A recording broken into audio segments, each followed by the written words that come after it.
Here they are. Look at these. I don't know. Rubber clothes at my ball, rubber shoes here. What's to become of me? This sign basically just says, it's dangerous doing this, you must be stupid. That's what it says. The group sweating and panting 20 yards from the camp. It was a long, hard 20 yards. Am I hallucinating? Is it further? 900 I've seen a sign. I can't see the Pinnacles. Or is it 800? What does it say on that sign? 900. We're waiting for a lagger who's having shoe problems. She's called Jessica. Her shoes don't have names. Here's the group at 31 metres. It's all just changed. Look, there's their version of steps. What about that then? Put those in a wimpy home and see how many you sell. It just got a bit craggy. Where are we going next? This is the first ladder. It's about 90 degrees. This is the first ladder of 700 to be undertaken on this mammoth journey. But look, what does this sign say? Oh, you can read it. Oh, I can. Well, I'll show it to my friends and they can read it because it's got big words. If you proceed from here after 11 AM, you will not be able to return to Camp 5 before dark, and you will be causing unnecessary dangers to both yourself and your guide. Look at this, and look at this. Now, let's go up the ladder.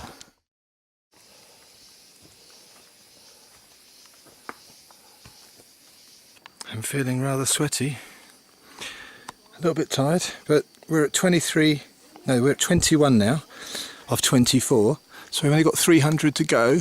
It's mainly been about 1 in 2, the climbing, so we've taken lots of little breaks and the whole group's doing well, so everything's fine.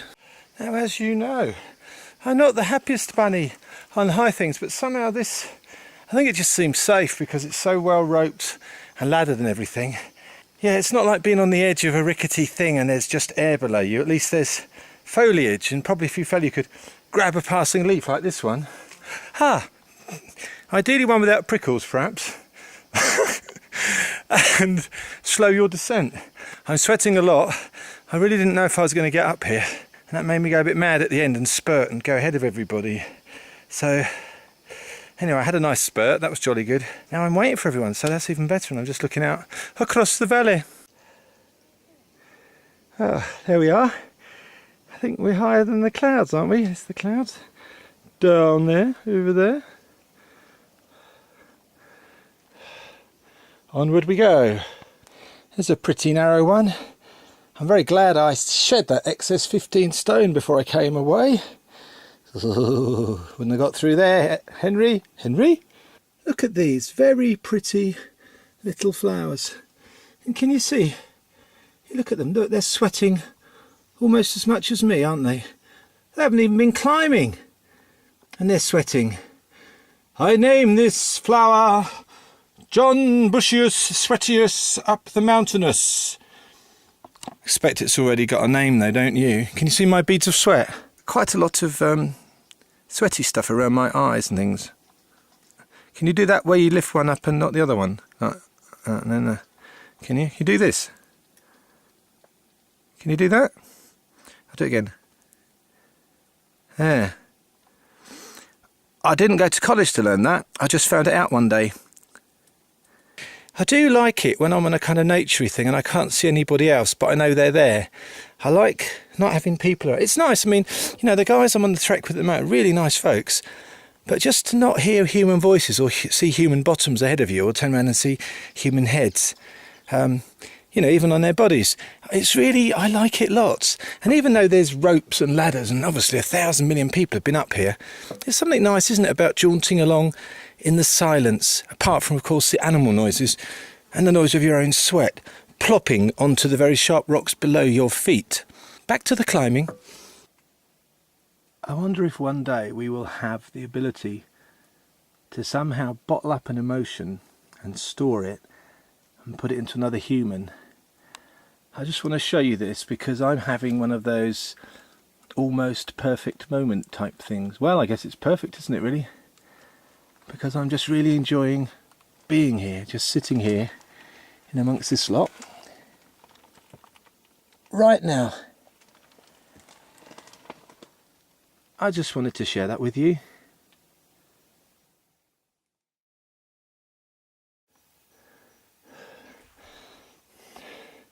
That's the last bit, and I must admit, when I came round and saw these, I exclaimed those naughty words.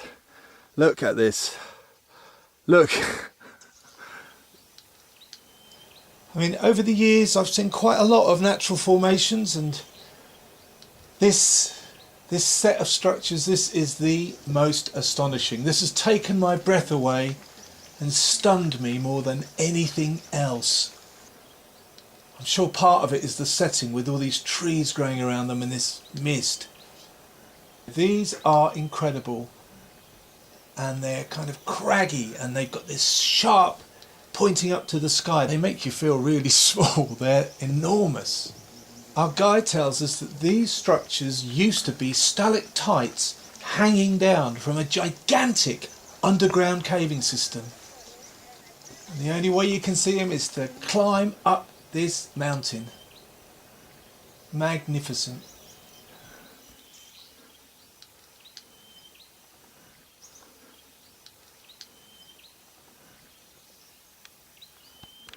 Well, hello everybody.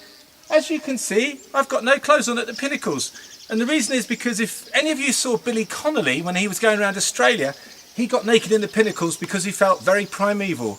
And so do I. So here I am in my yellow hat and my rubber boots and my football socks. This is like nothing I've ever seen. I totally recommend it. It's a hard climb, but if I can do it, you can do it.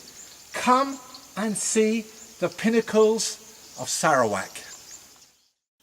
Dragged myself away from the Pinnacles because we have to get down before it gets dark, and we found these pitcher plants quite nearby. Beautiful things, these pitcher plants, and they're carnivorous. If you're an insect, what happens is you see them and you think that's pretty, and you think, oh, good nectar. You get inside the plant and you slide down the sides. Try and get out, you can't, because the sides are grooved and slippery. You slide down into the liquid, you drown, you're dissolved, and that's the end of you, and the pitcher's had a jolly good meal. I must say I'm finding it a lot easier to go down forwards than backwards. You can just kind of, nestle into the next bit, and you can see where you're going. You can hold onto the rope, which can support you as you trundle along like this. Then you get the next bit, you get to the ladder, you walk down the ladder like that. There's a thing to hang on to up here, you see, and there's my rubber boots. Trundle, trundle, not without some degree of trepidation. Oh, another ladder. I saw this chap and I just had to stop and have a look. Can you see how on the shell there's something moving? Is it another organism or is it part of the snail? Never seen anything like this before. And I watched it for a long time, but that bit just seemed to stay with it. I don't know. Fascinating though. This golden ant, most peculiar. Look at that colour. Isn't that marvellous? Little golden ant. Odd, isn't it?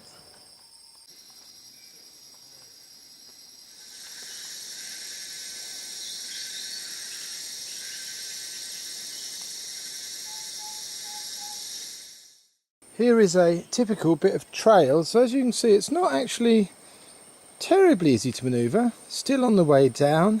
Airlift! Airlift! I'm going down now, but I'm not filming much, but I'm just showing you these really sharp and these lovely shapes to the rock here. Isn't that super? I'm very tired.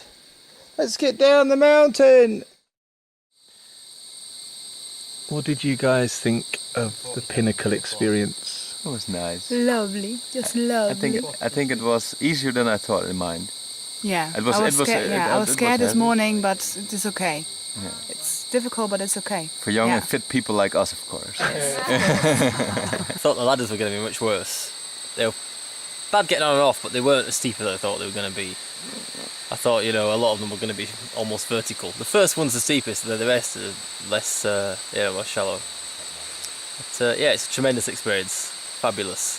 It was fantastic. I thought it would be really difficult. It was. I found it hard work, and I found the worst thing actually the heat. It was really, really, really hot. But the view at the top was worth it. It's fantastic.